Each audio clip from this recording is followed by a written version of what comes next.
prices to the moon. The beers them waiting for the crash coming real soon. But the OG consultant watching, he's seen it all before. Over 40 years in the game, he knows the real score. Bull versus bear, a real estate fight. Peter Zalewski tell you who's wrong and who is right. In the Miami Condo investing club with no guess. He cuts through the noise and all of the mess. The Peter Zalewski Show. Big respect, OG in the game.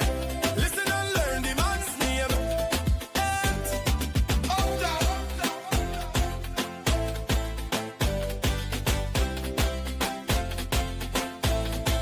Peter Zalewski Show. Happy Wednesday, Miami. This is Peter Zalewski of the Peter Zalewski Show. If you're tuning in at 4 o'clock South Florida time, that means I'm going to have a conversation with somebody who is a local business leader. They're involved with real estate. Maybe they're involved with the economy. But most importantly, they're going to be able to give you some very interesting information. Maybe you're somebody who's born and raised here. Maybe you're somebody who just moved here. Or maybe you're somebody who's thinking about moving here. What I do every week is I interview somebody who's got something very interesting to say, is going to give you some tidbits, and who knows, maybe it's going to help you advance your overall experience in South Florida. This is a diverse community. We got Miami-Dade, we got Broward, we got Palm Beach County. We're fortunate enough this week to have somebody who lives up in Palm Beach County, and he's running for mayor of the city of Boca Raton, which is the southern part of Palm Beach County. It's just, it's basically between West Palm Beach and Fort Lauderdale. It's no one else but Josh Joffe. He's an environmental engineer. He also does some real estate, and he's an overall person who's involved with what's going on in the community. He's very sensitive to the community. He's very cognizant of what's happening, and he wants to leave a better place behind. All that being said, let me go ahead and introduce Josh. Josh Joffe, how you doing, my friend? Peter, it's fine. It's really nice finally joining you on one of your programs. I really appreciate it. If I may, I just have a quick note on how we met, just a little context for your viewers, if I may. Please. Okay. Basically, we have, I would say that we have a personal relationship, which is impersonal, as well as a professional relationship was perhaps not professional. But, there's sort of a balance in these two things, and it's all, we mix humor and very good information together. So that's sort of where I'm coming from. And, I would say we sort of a little bit of a meeting of the minds of the white paper sort of pitch context. And however, I would say Pete's pitching for the Florida Marlins is a little bit not in line with the other work that we do here. Let me fill in the blank there, Josh, just for anybody who hasn't seen it. So back in the day when I was running Condo Vultures, we were rocking and rolling. We used to advertise with the Miami Marlins. At the time, they were called the Florida Marlins. They played out at what was called Pro Player Stadium. Now it's called Hard Rock Stadium. And they allowed me to throw out the first pitch. So I played baseball when I was in high school. I played softball. And I go up there to throw out the first pitch. They don't let you go on the mound. They had you stand in front of the mound on the green. And here I am. I got the ball, and I got Billy the Marlin back there with the catcher's mitt. He's got the full garb on. I go to toss it. I hit the backstop. I threw it way over Billy the Marlin. And they have a public address announcer who says, "Oh, just a little bit outside." So it was like something out of Bull Durham or any of those programs. So thank you, Josh, for recognizing my inability to throw a first pitch. All I could say is you're lucky you didn't pull a Babe Ruth, and at least you kept it in the park. I did keep it in the park. Speaking of keeping it in the park, Josh, what I want to do is I want to spend the next hour talking to you about three things you know a hell of a lot about. And what they are is condos, climate, and your campaign to be the next mayor of the city of Boca Raton. I love your aspiration. I wish you all the best in terms of your efforts. And I want to kind of get into those three. So the floor is yours. How do you want to address all three? But I do want to address all three. Okay. Yes, Peter. So basically, I'm going to start with a Condo Whistleblower paper that I'm working on and maybe do 15 on that. Then I thought maybe to do, it doesn't have to be precisely these numbers, but, essentially maybe a half hour or so on the campaign where I have a platform, a developing platform on the website itself. And then finally, we'll get into my climate book, which is called Climatosis, which I actually just presented to a congressional office last week, as well as other senior national officials. So that's an up and coming. So there's a general framework for you, and I will announce the website I'm referring to, because I'm just reading off the website itself. There's like a sort of a summary of bullets, sort of a framework. the content summary on the websites themselves. So, the listener may want to look at the website as I'm presenting it. Okay, and so everybody knows, I will put your websites, Josh, in the show notes. So anybody who sees it, they're simply going to be able to click from there to go ahead and end up at your various websites. So Sure. let's talk condos and let's talk your white paper. Give everybody an idea. You might be watching all over the world. Generally speaking, the difference between a condo and an apartment building in Florida is a declaration of condominium. It's about a 300-page document. It's recognized by the state, recognized by a local property appraiser, and all those individual units you might live in and call an apartment. Well, an apartment means it's a rental. It's got one owner. A condo is something individual people own it as part of an overall organization. So, Josh, you've lived in some condos and you have some experiences, which has ultimately led you to work on this this report you're working on. Why don't you give the audience an idea of A, how long you lived in a condo, B, what the experience is like, and C, what the hell prompted you to take your time when you're focusing on a campaign, focusing on the environmental aspect, to suddenly talk about condos? Okay, I'll give just a little bit of context. And, essentially, I became a whistleblower by accident pretty much. I have been an advocate for many years, but I did not plan on being, really a senior level whistleblower. It just sort of happened. I did originally move down to Florida to Miami-Dade, so I lived there for like a decade, and then I moved. You moved down I ended up in Boca. At the time, I was in Berkeley. I was actually between Berkeley and New Jersey. I was taking some courses at Berkeley, and I maintained 2 residences in Jersey and Berkeley, California. So at the time, I was doing some postgraduate work at Berkeley. I shouldn't say postgrad. I was just taking a variety of courses at Berkeley just to bend my mind a little bit. It's not the first time I did that. And anyway, I came down. It was I had a significant other for a few years. That's why I moved in with her. And then, that we went in different directions. She had to go overseas. A couple of things happened. So anyway, I'm single, but after 10 years, I moved up to Boca Raton, where I've been for about 3 years. But anyway, going, from the whistleblower standpoint, the condo space in Southeast Florida does have a certain reputation. Let's be honest here. But what I did was, I could talk about condos for hours, days in a row, even though I'm not Pete Zalewski. Still, I have my own unique experiences for sure. But I decided to just, we have this in common where we both love to write white papers. We're both strong on analytics. And I do at this time have 5 or 6 books drafted. Some of them are in no format, but they're up to book level. And one of these, I did a post at Condo. Now here's the website, condowhistleblower.org. Now again, this is just like a 4 or 5 pager, but it just highlights a few of the issues I've had to deal with. Specifically, there's sort of a climax and apex into a 4-point plan that I recommend to get rid of some of the corruption in the industry. And when you're ready, well, Josh, if yeah.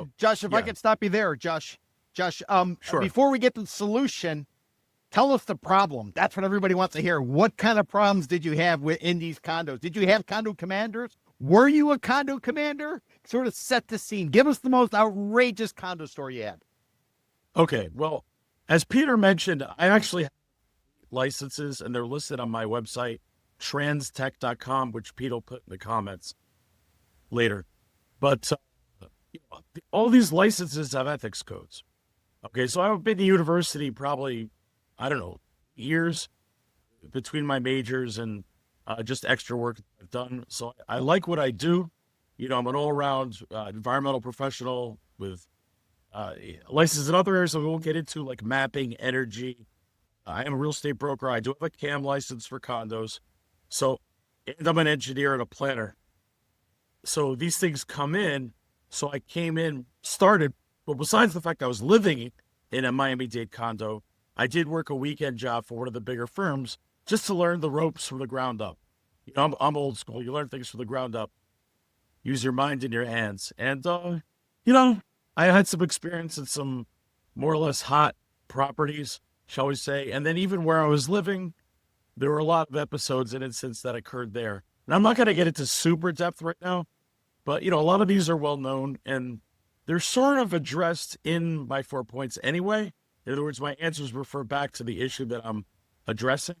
So, if I were to tell you the number of episodes, I literally we were talking like 2,000 plus episodes I've seen. So it's just too much material here, and I wasn't going to get into it. But Josh, you got to give us some color. This is some color. It's like we're looking through the window and you got the shades closed. You got to give us one story that's of interest. So if you have a solution, we don't know what the problem is. Well, no, I mean, I don't know if, we have time for the story level, but, if a condo board says, hey, if you don't vote for us, you won't get a job in, Dade County, like that, there's an issue there. The stories are without end. I was in one location where I started counting the times that my car was, damaged. I got up to 35 episodes where my car was dented, covered with concrete, notes left on my dashboard, whatever, accelerator removed from the hood, battery removed. Even one time I got a video that basically said that, oh, and by the way, we'll T-bone your car as well if you misbehave. So I've been threatened before. It's sort of par of the course. But there's different levels. And Josh, if I could, Yeah. so, the association, or allegedly the association was, or members of the association, other people, they were targeting you. Why? Because you were like a nitpicker at the meetings, or you were calling into question the power and the authority of the current board. Just give us a First of all, let me so people can get a sense. I must just indicate, though, there was the condo where I was living, and then I worked in the industry a little bit. So I want to be a little bit careful about what's where, and I'm not going to get into specifics. I have to remain in generalities for this particular interview. But Okay. no, I will address what you're saying. So essentially, there's sort of group dynamics that develop. They're pretty well known, but it's really like cliques, and, they don't want any leaks in their activities. But for example, one board invited me to rent units to other associations in the neighborhood. So like different boards were networking with each other, and they had special access to rental opportunities. Okay, they asked me to join. I said no, because I'm a professional. I have 8 licenses. What I meant is that means 8 ethics codes. That means 8 potential liability policies. So, plus I prefer to do things ethically, and it just wasn't even exist in my mind to, behave in that manner. So they pretty much, they liked me. It was not they hated me. They wanted just me to be in the club. And sometimes people have group dynamics, cliques and such, that it's so strong that they just can't take no for an answer, or whatever it is, maybe they have some inside guilt. But can I mention just the 1 of 4 quickly, because it fits into what I just said? I told you I had a 4-point. Okay. So it's very simple stuff. And again, just per Pete's introduction, we're talking sections 718, 719, and 720, obviously for condos, co-ops, and HOAs. Now, I did own in New York City. No. This is effectively the Florida condo law. I'm not an attorney. I'm not trying to practice law. If you, The state you have any statutes. questions. Yeah. State statutes. Anybody who wants to know, they actually created condos in the state of Florida back in 1963 to give you a sense. And I like to say we're the laboratory of condos. Just like Silicon Valley does technology, we do condos here. A lot of stuff we do here kind of spreads throughout. So what Josh is referring to is particular language related to the condos. But if you have questions, talk to your attorney. Sorry, Josh, go ahead, please. Right. I agree with Peter that we've been largely a bellwether, although there's been some changes maybe in recent years, for bellwether for the country. So anyway, I was addressing the statute that mandates volunteer board members. Okay, so by law, your executive board must be comprised of volunteers. Now, a lot of this happened because of the specific history of Florida, where people formed clubs. There was sort of this summer camp mentality and how these developments, even cities, came to be. But now, you look at it now, or if people in the future look back, just the pure insanity of having a serious facility that could be worth 50, 75 more $1 million run by a volunteer by statute. Okay. Good schools have student councils, but the student councils don't run the joint. Okay. Usually it's a superintendent with a PhD. Okay. So the same applies. I mean, would you have a volunteer running a nuclear power plant? It's just not economic. It's an inbred diseconomy. You cannot escape it. Yes, there are people come down who are outstanding, precocious individuals, and they want to spread their ego in Florida, and they want to volunteer. But a condo's supposed to be a community, and if you want real marketplace, principles to kick in, it has to grow up. Period. Or no, it's built in. Do you want me to just jump just because of the program? You summarize the next three bullets just that I had for the recommendation in my paper. Or do you want to discuss but let that me sort of. Yeah, no, Yeah, you can do that. But let me just tell the audience. We ran a report about a year ago or so. We found that there's about 28,250 condo associations in the state of Florida with over 1.2 million units. And in the Tri-County South Florida area, about 13,000 associations with about 610,000 units. So basically what I'm saying is about half of all the condo units in Florida, they're going to be down here in Miami-Dade, Broward, and Palm Beach County. Sorry, Josh, please go on with your other points. And on a percentage basis, Pete is a whiz with the statistics. On a percentage basis, it's quite high. A significant percentage of the population in the Tri-County area actually lives in a condo. It's not some obscure percentage, just that aggregate number varies by county, but it's significant. Okay. So anyway, just pretty quick, because we go to any level we want, but just basically, and I'm looking at condo whistleblower.org here, and there's something that we call, let me just go down. Yeah. I'm suggesting instead of mandating volunteers, how about mandating professional fiduciaries? So I would say the top three would be an engineer, an architect, a lawyer, or an accountant. Now, that might sound crazy, and it does break some basic real estate law, and I'm not getting to the law. The point is that it could be a de facto fiduciary, that they would carry the liability plan for any work associated with their profession in the condo. But mandate that, and they don't need to be a resident of the condo, because run the facility, the serious condo, by serious professionals. Of course, that's going to result in better outcomes, just common sense. Need the expertise. My third item is just some insurance issues that many boards take very heavy liability policies to protect themselves. I'm suggesting a people's or a resident policy as well to even the playing field between board and residents. Because there's a lot of stories, and there's been more recent legislation, as you're aware, for protecting residents, but that would just be another way to do it. My last point is a bit more complicated and addresses more serious crimes, and that would be the mutual indemnification codes, which are generally very common between board and property management company. Okay, now at first glance on my team, come on, most contracts include indemnification codes, but the thing is, they serve as more firewalls for crime. To be honest, depending which neighborhood you're in, any level of crime, it could be minor crime or even higher, more serious international crimes. So it's just a very good place to hide money, people, substances, etc. These things happen. Okay, there could be ways to pierce that mutual indemnification clause in such a way similar to like a RICO statute in the federal level. If you're really going to go after this stuff, okay, and I'm not saying it's easy, but if you put stuff in there that if you use that code to conspire with each other, and you break that wall that exists in mutual indemnification, there's ways that potentially, theoretically, that could be done to prevent the board and or the property management company, which sometimes are totally cahoots with each other. It's not like one is necessarily above each other. Even if one is technically the client, you've got that clause.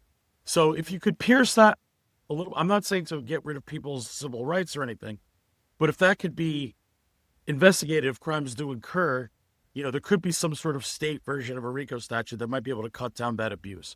And that is complicated, but their actions are complicated. So you can't go into a feather fight with a bazooka, as my bastardization of the metaphor